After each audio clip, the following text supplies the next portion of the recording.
አሰላሙ አለይኩም ወራህመቱላሂ ወበረካቱ። እንዲሁም ክርስቲያን ወገኖቼ ሰላም ብያለሁኝ። በያላችሁበት ሰላማችሁ ብዝዝት ይበልልኝ። ውድ ሀገሬ ልጆች እንዲሁም የቻናሌ ተከታታዮች ላይክ፣ ሼር እያደረጋችሁ አበረታቱኝ ማለት ነው። የምታበረታቱኝ ወንድሞቼ ከልብ ነው የማመሰግነው። እንዲሁም ደግሞ ቤተሰብ ያልሆናችሁ ሰብስክራይብ በማድረግ የደወል ምልክቷን በማጥቆር ቤተሰብ እንሁን እላለሁኝ ማለት ነው ማሮቼ። እና እንደተለመደው በሌላ ቪዲዮ ብቅ ብያለሁኝ። ላይክ፣ ሼር፣ ሰብስክራይብ አድርጉ ማለት ነው። 30 ሸሪዓዊ ክልከላት ለሴቶች። አንደኛ ፀጉር መቀጠል ወይም ማስቀጠል። ሁለተኛ ጥርስ መሞረድና ንቅሳት። ሶስተኛ ሽቶ ተቀብታ ከቤት መውጣት።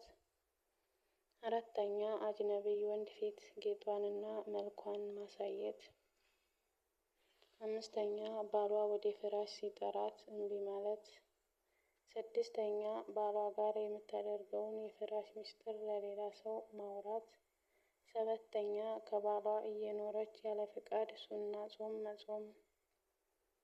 ስምንተኛ ያለ ፍቃዱ ከባሏ ገንዘብ መሰደቅ። ዘጠነኛ አላህ የከለከለውን ነገር ባልሆነ ጉዳይ ባሏን ማመጽ።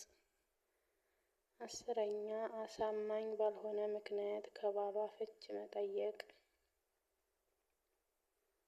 11ኛ የባሏን ውለታ መካድ። 12ኛ ባዕድ ከሆነ ወንድ ጋር ብቻዋን መሆን። 13ኛ ወደ አጅነቢይ ወንድ መመልከት። 14ኛ አጅነቢይ ወንድ ጋር መጨባበጥ። 15ኛ ወንዶች ጋር መመሳሰል። 16ኛ የሌላ ሴት ቁንጅና እና ባህሪ ለባሏ ማውራት። 17ኛ የሌላን ሴት ብልት ማየት እና እንደ ልብስ መልበስ። 18ኛ መሐረም ከሚሆንላት ወንድ ወይም ባል ውጭ ብቻዋን ጉዞ መውጣት። 19ኛ ያለ ምክንያት ከቤት መውጣት። 20 በአደጋ ጊዜ ጮሆ ማልቀስ፣ ፊት መምታት እና ልብስን መቅደድ። 21ኛ ሐሜት ወሬ በማዋሰድ ሰውን ማጣላት፣ ጆሮ ጠቢነት እና መበደል። 22ኛ ከ3 ቀናት በላይ ሙስሊምን ማኩረፍ። 23ኛ ሬሳ መከተል። 24ኛ መቃብር ጉብኝት ማብዛት እና ዝምድናን መቁረጥ።